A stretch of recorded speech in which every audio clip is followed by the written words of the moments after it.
ಅನುದಿನದ ಆಹಾರ ಮೇ 21 ಗುರುವಾರ. ದೇವರು ತಮ್ಮ ಮಹಾಪರಾಕ್ರಮದಿಂದ ನಿಮ್ಮನ್ನು ಮುನ್ನಡೆಸುವನು. ವಿಮೋಚನಾ ಕಾಂಡ 15ನೇ ಅಧ್ಯಾಯ 13ನೇ ವಚನ. ನೀನು ಬಿಡುಗಡೆ ಮಾಡಿದ ಪ್ರಜೆಯನ್ನು ಪ್ರೀತಿಯಿಂದ ನಡೆಸಿಕೊಂಡು ನಿನ್ನ ಪರಿಶುದ್ಧ ನಿವಾಸ ಸ್ಥಾನದ ತನಕ ನಿನ್ನ ಶಕ್ತಿಯಿಂದ ಬರಮಾಡಿದಿ. ನಮ್ಮ ಕರ್ತನು ನಮಗೆ ಕುರುಬನಾಗಿದ್ದಾನೆ ಮತ್ತು ನಾವು ಆತನ ಹಿಂಡಿನ ಕುರಿಗಳಾಗಿದ್ದೇವೆ. ಒಬ್ಬ ಕುರುಬನು ತನ್ನ ಹಿಂಡನ್ನ ಮೃದುವಾಗಿ ಮುನ್ನಡೆಸುವಂತೆಯೇ ಕರ್ತನು ನಮ್ಮನ್ನು ಅತ್ಯಂತ ಕೋಮಲವಾಗಿ ನಡೆಸುತ್ತಾನೆ.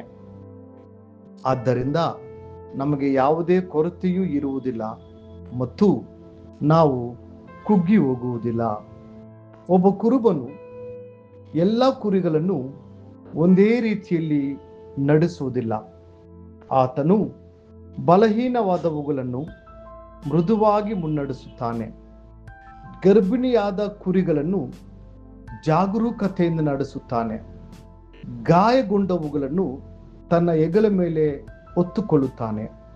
ಅದೇ ರೀತಿಯಾಗಿ ನಮ್ಮ ಕರ್ತನು ನಮ್ಮಲ್ಲಿ ಪ್ರತಿಯೊಬ್ಬರನ್ನು ನಮ್ಮ ಪರಿಸ್ಥಿತಿಗೆ ಅನುಗುಣವಾಗಿ ಪ್ರೀತಿ ಮತ್ತು ಜ್ಞಾನದಿಂದ ಮುನ್ನಡೆಸುತ್ತಾನೆ. ಇಸ್ರಾಯೇಲರು ಒಂದು ದೊಡ್ಡ ಜನಸಮೂಹವಾಗಿದ್ದರು. ಆದರೂ ಅರಣ್ಯದಲ್ಲಿ 40 ವರ್ಷಗಳ ಕಾಲ ದೇವರು ಅವರನ್ನು ಅದ್ಭುತವಾಗಿ ನಡೆಸಿದನು. ಆತನು ಅವರನ್ನ ಮುನ್ನಡೆಸಿದ್ದರಿಂದಲೇ ಪ್ರತಿ ಮುಂಜಾನೆ ಮನ್ನಾ ಆಹಾರವು ಆಕಾಶದಿಂದ ಅವರಿಗೆ ಸುರಿಯಿತು. ಅವರು ಮಾಂಸವನ್ನ ಬಯಸಿದಾಗ ಅವರಿಗೆ ಲಾವಕ್ಕಿಗಳು ಸಿಕ್ಕಿದವು. ಅವರು ಬಾಯಾರಿದಾಗ ಬಂಡೆಯಿಂದ ನೀರು ಹರಿಯಿತು. ಅವರ ಬಟ್ಟೆಗಳು ಹಳೆಯದಾಗಲಿಲ್ಲ, ಅವರ ಕಾಲುಗಳು ಬಾತುಕೊಳ್ಳಲಿಲ್ಲ. ಧರ್ಮೋಪದೇಶ ಕಂಡ 8:4. ಮತ್ತು ಅವರು ಅಲೌಕಿಕ ಶಕ್ತಿಯೊಂದಿಗೆ ಮುಂದೆ ಸಾಗಿದರು. ಇದೇ ದೇವರು ನಿಮ್ಮನ್ನು ಸಹ ಮುನ್ನಡೆಸುವರು. ನಾವು ಯಾವುದೇ ಹೊಸ ಸ್ಥಳಕ್ಕೆ ಪ್ರಯಾಣಿಸುವಾಗ ನಮಗೆ ಮಾರ್ಗದರ್ಶನ ನೀಡಲು, ವಿಷಯಗಳನ್ನು ವಿವರಿಸಲು ಮತ್ತು ತೊಂದರೆಗಳಲ್ಲಿ ಸಹಾಯ ಮಾಡಲು ಒಬ್ಬ ಮಾರ್ಗದರ್ಶಕನನ್ನು ಅವಲಂಬಿಸುತ್ತೇವೆ.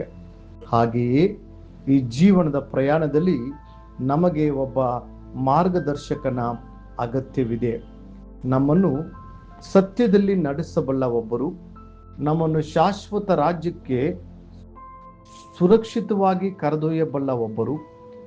ಆ ಮಾರ್ಗದರ್ಶಕನೇ ನಮ್ಮ ಕರ್ತನಾದ ಯೇಸು ಕ್ರಿಸ್ತರು. ಅವರೇ ಪ್ರಕಾಶಮಾನವಾದ ಉದಯ ನಕ್ಷತ್ರವಾಗಿದ್ದಾರೆ. ನಮ್ಮನ್ನು ನಂಬಿಗಸ್ತರಾಗಿ ಮುನ್ನಡೆಸುತ್ತಾರೆ. ದೇವರು ಇಸ್ರಾಯೇಲರನ್ನು ಹಗಲಲ್ಲಿ ಮೇಘಸ್ತಂಭವಾಗಿಯೂ ರಾತ್ರಿಯಲ್ಲಿ ಅಗ್ನಿಸ್ತಂಭವಾಗಿಯೂ ಮುನ್ನಡೆಸಿದರು. ಇವರು ಕಾನಾನನ್ನು ತಲುಪುವವರೆಗೆ ಅವರಿಗೆ ಇವು ದಾರಿ ತೋರಿಸಿದವು. ಇಂದು ಪವಿತ್ರಾತ್ಮರು ನಮ್ಮನ್ನು ನಿರಂತರವಾಗಿ ಮುನ್ನಡೆಸುತ್ತಾರೆ. ಯಾರು ತಮ್ಮ ಜೀವಿತವನ್ನ ಆತನ ಕೈಗಳಿಗೆ ಒಪ್ಪಿಸಿಕೊಟ್ಟಿದ್ದಾರೋ ಅವರು ನಿಜವಾಗಲೂ ಧನ್ಯರು. ಒಂದು ವೇಳೆ ದೇವರು ನಿಮ್ಮೊಂದಿಗಿದ್ದರೆ ಆ ಪರಲೋಕವೇ ನಿಮ್ಮೊಂದಿಗಿರುತ್ತದೆ. ಈ ಪ್ರಯಾಣಕ್ಕೆ ಬೇಕಾದ ಕೃಪೆಯನ್ನು ಅವರು ದಯಪಾಲಿಸುತ್ತಾರೆ. ಅವರು ಬಲ, ಶಕ್ತಿ ಮತ್ತು ಅಗತ್ಯತೆಗಳೆಲ್ಲವನ್ನ ಪೂರೈಸುತ್ತಾರೆ. ಅವರು ನಿಮ್ಮನ್ನು ಹಂತವಾಗಿ ಮುನ್ನಡೆಸಲು ಶಕ್ತರಾಗಿದ್ದಾರೆ. ಮುಂದಿನ ಅಧ್ಯಯನಕ್ಕಾಗಿ ದೇವರ ವಾಕ್ಯ. ಇಸ್ರಾಯೇಲರನ್ನ ಕಾಯುವ ಕುರುಬನೇ, ಕಿವಿಗೊಡು. ಯೋಸೇಫನ ವಂಶದವರನ್ನು ಕುರಿ ಹಿಂಡಿನಂತೆ ಕರೆತಂದವನೇ, ಕೆರೂಬಿಯರ ಮಧ್ಯದಲ್ಲಿ ಆಸೀನನಾಗಿರುವಾತನೇ, ಪ್ರಕಾಶಿಸು. ಕೀರ್ತನೆ 81ನೇ ವಚನ.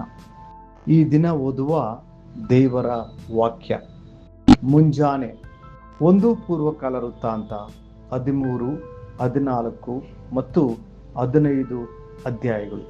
ಸಂಜೆ ಯೋಹಾನನ ಬರೆದ ಸುವಾರ್ತೆ 7ನೇ ಅಧ್ಯಾಯ 1ರಿಂದ 27 ವಚನಗಳು. ದೇವರು ನಿಮ್ಮನ್ನು ಸದಾ ಕಾಲವು ಕಾಯಲಿ.